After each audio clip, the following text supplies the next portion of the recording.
বন্ধুরা, ওয়েস্ট বেঙ্গল গভর্নমেন্টের তরফ থেকে ফুড এবং সাপ্লাই ডিপার্টমেন্টের বেশ কিছু আইটি পার্সোনেল নিয়োগ হতে চলেছে। তা আজকের ভিডিওতে আমরা আলোচনা করব যে কতগুলি শূন্য পদ রয়েছে, তার জন্য শিক্ষাগত যোগ্যতা কী চাওয়া হয়েছে, তাদের বেতন কাঠামো কী রয়েছে এবং অন্যান্য বেশ কিছু জিনিস। তো চলো আজকের ভিডিওটা শুরু করা যাক।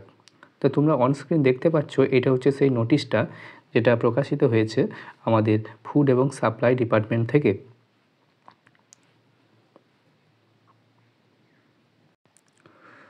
তো তোমরা দেখতে পাচ্ছ ওপরে লেখা রয়েছে government of West Bengal food and supply department. Okay, এটা নোটিশটা হচ্ছে রিক্রুটমেন্ট নোটিশ। এখানে ডেট দেখতে পাচ্ছ 21 তারিখে নোটিশটা প্রকাশিত হয়েছে। এটা হচ্ছে তার নোটিশ নাম্বার। ওকে, দেখো কি লেখা রয়েছে, department of food and supply government of West Bengal invite online application নিতে চাচ্ছি কিসের জন্য? For filling up 6 project base contractual post.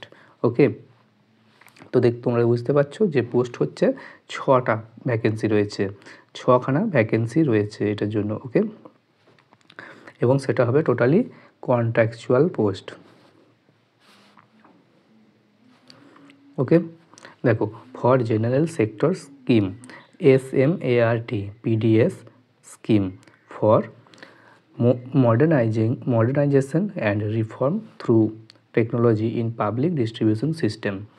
Okay, the posts are purely contractual and on temporary basis for an initial period of 12 months. Okay, only and may be renewed for further period till the end of project. That means 31/3/2026। Okay, 31/3/2026 on কীভাবে? On satisfactory service performance and conduct of the incumbent. অর্থাৎ এই যে 6টা পোস্টে নিয়োগ হতে চলেছে, এটি কিন্তু সম্পূর্ণ হবে কন্ট্রাকচুয়াল বেসিসে। এবং কন্ট্রাক্টটা কতদিনের? এই কন্ট্রাক্টটা হচ্ছে 12 মাসের। ওকে, এবং 12 মাস পরে এটা কন্ট্রাক্টের যে সময়সীমা এটাকে আরও বাড়ানো হতে পারে, সেটাই বলা হয়েছে। এই যে may be renewed for further period till the end of the project.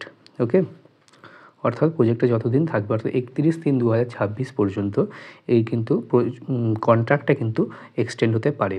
এবার চলো দেখি যে কী কী শিক্ষাগত যোগ্যতা চাওয়া হয়েছে। প্রথমে রয়েছে প্রজেক্ট ম্যানেজার। প্রথম পোস্ট হচ্ছে project manager or consultant in SPIT। কটি শূন্যপদ রয়েছে? এটার জন্য একটি শূন্যপদ রয়েছে। এর যে বেতন এটা খুবই আকর্ষণীয়, এটা হচ্ছে 2,25,000 টাকা। ওকে, এডুকেশনাল কোয়ালিফিকেশান কী চেয়েছে এটার জন্য? এটার জন্য এডুকেশনাল কোয়ালিফিকেশান চাওয়া হয়েছে MBA অথবা post graduate diploma in management. Okay, এবং 3 বছরের এক্সপিরিয়েন্স থাকারও কথা বলা হচ্ছে। ওকে, এবং বলছে candidate having experience in managing complex IT related project will be given preference. যদি তোমাদের আইটিতে যদি তোমাদের এক্সপিরিয়েন্স থাকে সেক্ষেত্রে তোমরা প্রেফারেন্স পাবে। ওকে, দেখো এরপরে 2 নম্বরটা দেখি। 2 নম্বরে রয়েছে data analyst. Okay, analysis support in SPIT। এটাতেও শূন্যপদ রয়েছে একটি, এটারও বেতন ওই একই সেম 2,25,000।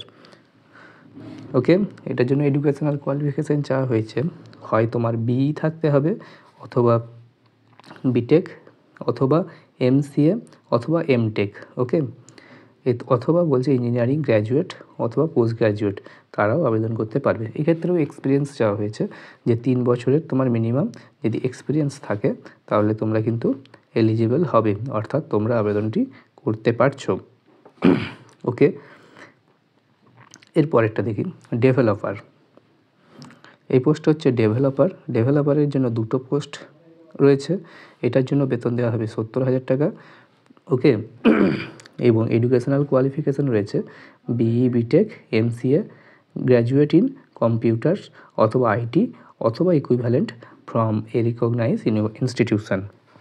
ওকে, যদি তোমরা BE BTech বা MCA করে থাকো অথবা কম্পিউটার তোমরা যদি গ্র্যাজুয়েট হয়ে থাকো তাহলে ওই ডেভেলপার পদে তোমরা আবেদনটি করতে পারছো।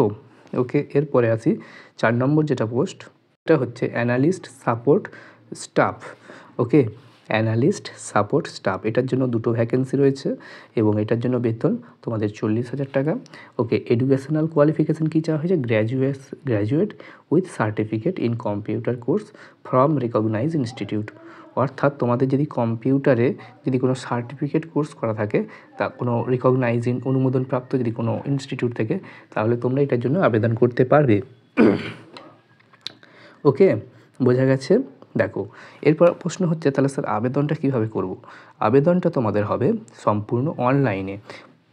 মোড অফ অ্যাপ্লিকেশন তোমরা দেখতে পাচ্ছ, এটা তোমাদের অনলাইনে আবেদনটা হবে কোন ওয়েবসাইটের মাধ্যমে? এই যে আমাদের যে food.wb.gov.in ওয়েবসাইট আছে, এই ওয়েবসাইটের মাধ্যমেই আবেদনটি করা যাবে।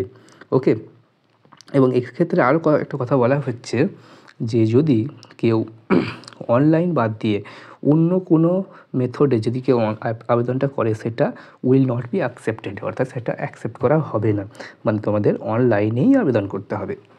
ওকে, বোঝা গেছে তো? দেখো, এরপর আসছি সিলেকশান প্রসেস। সিলেকশান প্রসেস কীভাবে হবে? দেখো, এক্ষেত্রে বলছে তোমাদের আবেদনের উপর বেস করে একটা শর্ট লিস্ট বেরোবে, অর্থাৎ মেরিট লিস্ট বেরোবে। তারপরে তোমাদের 2টো টেস্ট হবে, একটা হচ্ছে রিটেন টেস্ট, রিটেন কাম কোডিং টেস্ট 90 নম্বরের, এবং পার্সোনাল ইন্টারভিউ যেটা হচ্ছে 10 নম্বরের। ওকে, তারপরে অ্যাপয়েন্টমেন্ট হবে। আর এক্ষেত্রে ডকুমেন্ট যেগুলো লাগছে সেটা হচ্ছে তোমাদের ওই বার্থ সার্টিফিকেট অথবা মাধ্যমিকের যে অ্যাডমিট কার্ড, এটা ওই বয়সের প্রমাণপত্র হিসাবে, ভোটার কার্ড অথবা পাসপোর্ট, এবং মার্কশিট অফ এডুকেশনাল কোয়ালিফিকেশান, অর্থাৎ তোমাদের মাস্টার্স গ্র্যাজুয়েশন এগুলো যে সার্টিফিকেট এবং মার্কশিট দুটোই, এবং সার্টিফিকেট অফ এক্সপিরিয়েন্স, যদি তুমি কাজ করে থাকো যে এক্সপিরিয়েন্সের কথা বলা হয়েছে, ওই এক্সপিরিয়েন্সের সার্টিফিকেটটা লাগবে। ওকে, এরপর আসি এই অনলাইন আবেদনটা কবে থেকে শুরু হবে এবং কতদিন চলবে। ওকে, দেখো, এটা যে বলছে commencement of submission of online application, এটা তোমাদের 22শে ফেব্রুয়ারি 2024 সাল থেকে চলছে 11টা থেকে, এবং এটা চলবে কতদিন? এটা চলবে 7ই মার্চ 2024। ওকে, রাত 12টা পর্যন্ত, 11টা 59, মানে রাত 12টা পর্যন্তই ধরো, 11টা 59 পর্যন্ত চলবে, অর্থাৎ 22 তারিখ থেকে